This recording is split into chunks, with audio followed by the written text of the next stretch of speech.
Right, here we go. Looking like we're live. Right, welcome to the Sunday live stream.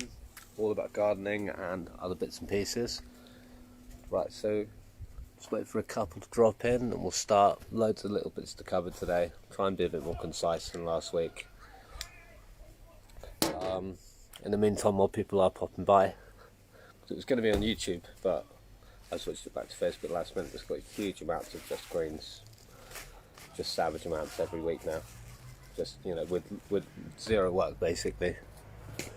Just trying to get the comments in there, trying to lift the comments up.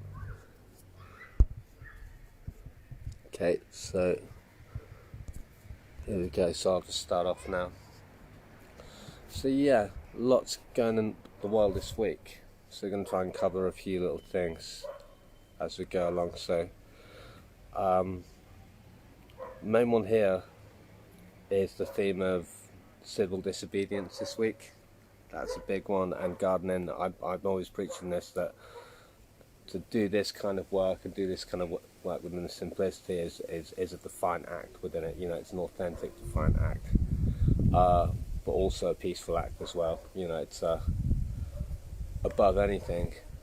I just believe that this is. I'm going to talk a little bit about another book today, but that one quote within that Henry David Thoreau quote from the book Walden Pond, The Life in the Woods, that things do not change, we change.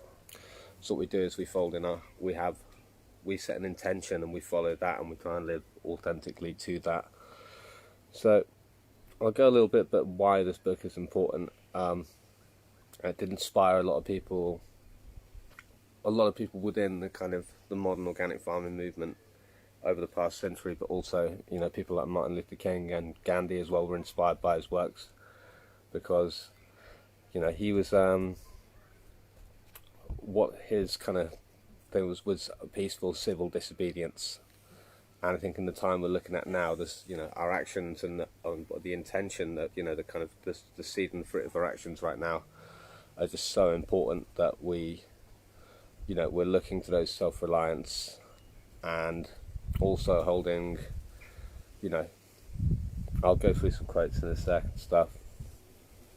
We are sort of morally obliged personally to challenge governments that uphold hypocritical views, but we should do that in a peaceful and measured way.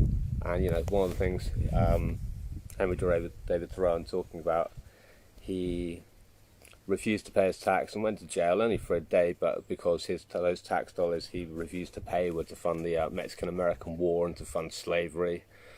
And his demand was not no government, it was better government.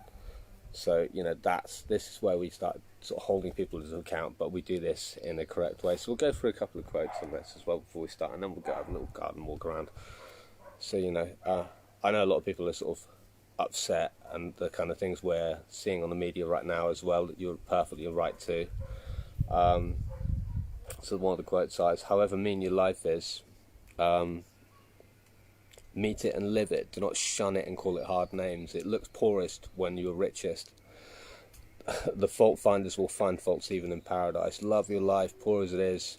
May you have some pleasant, thrilling, glorious hours even in the poorhouse." This is about taking stock, cleaning house, and really thinking about how we practice this intention and to really start to change where we're at, to feed that and give that to other people. I can't get comments up for some reason, so I don't know who's dropping in, but I can see people are dropping in, which is great. So yeah, a little bit about some stuff that's going on in the UK as well. So I did speak a few weeks ago, so I'm not going to hit too much on it, but about the agricultural bill, which is going to change food standards in the UK. It was passed about 5 weeks ago. I think I spoke about it. It's on YouTube. It's about episode or stream number 5. But what's wicked with that now is that Jamie Oliver's now behind that, and he's really championing that. And this is a guy who's done so much British food and really has got a huge amount of clout in terms of we need to uphold the food standards we have in the UK. And we need to just be getting better and better and championing these small farms and the work these guys are doing. And by doing this on our own doorstep. So by growing as much as we can our own and just being self-reliant. And this really goes into sort of Henry David Thoreau's kind of ethos. So yeah, I'm going to go through, because again, I've spoken a lot about work, last week, and I talk about Masanobu Fukuoka. But one of his ideas was, he went to the woods because he wanted to live deliberately, and confront the essential facts of life. Now this, with the lack of work, sometimes you do have to actually do some work. So all I'm going to do today really is a little bit of just kind of tidying and house cleaning, because I don't really need to do it, but it's come to the point where I have to do some work. So I'm going to get in here and just actually clean up a little bit. They're just tomatoes. They just need a little. I'm just going to toss that here and there. You're taught a certain way with tomatoes that you have to chop them and pinch them out and pinch the tops out. Well, because it's kind of a vine, you can just kind of let it do its thing. But, just shape it up. And all this dead, large growth at the bottom, I'll try and show you some. But it's just not really doing anything. So. But I've not got any pests on here, I've got a bit of little slug damage. We've had some rain, but it's not a great deal. And we have got the first little round tomatoes setting fruit on here, the first little ribbed fruits. But this is why it's so important to do this pruning now when we're setting fruit, because it really is quite crucial to do it, at this point in time. Because why do the work we have done and then sort of fail at the last minute because we haven't done this little bit of 5-minute pruning, just snipping down and opening up a bit of space. And these big leaves here, I'll try and get an example of one and pull it out. It's just hiding at its glance.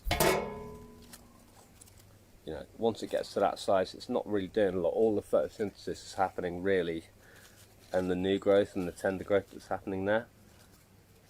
Just try and show you, this is a side shoot. So the traditional way is you'd trim all of these out and then just train this up the cane.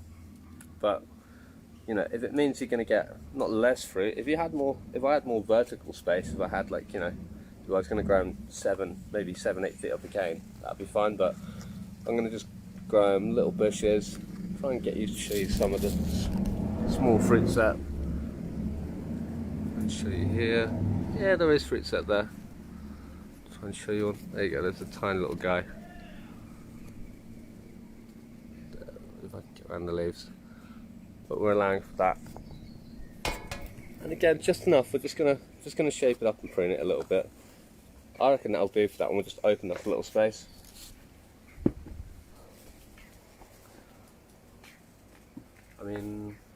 Let's go through. I'll show you. We've got some nice little courgettes and stuff coming, but again, just needs a little shaping and pulling out. Only small so far.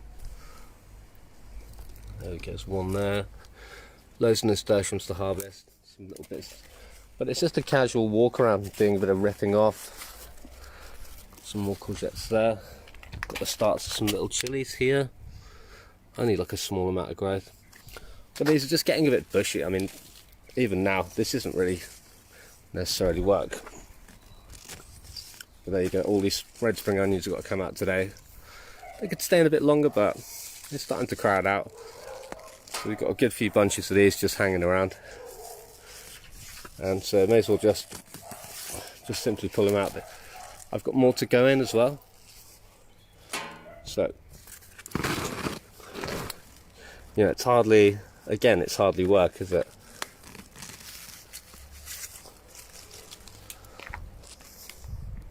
So we've had a bit of rain as well, not a huge amount. But the pumpkin patch is really doing quite well. I'll try and show you. So the pumpkins and beans are in now.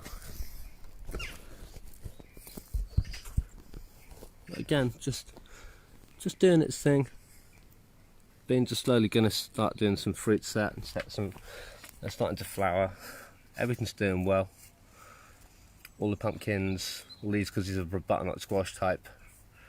They were two in each pot that I sown, so some have had a little munch on it, the slugs have had a little bit. I'll show you that bit of slug damage there. It's really kind of the extent of it.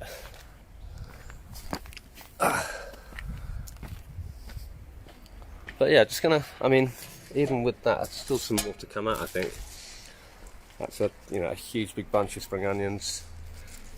You know, really not zero effort, bit of water. They don't require any feeding. So flip around there.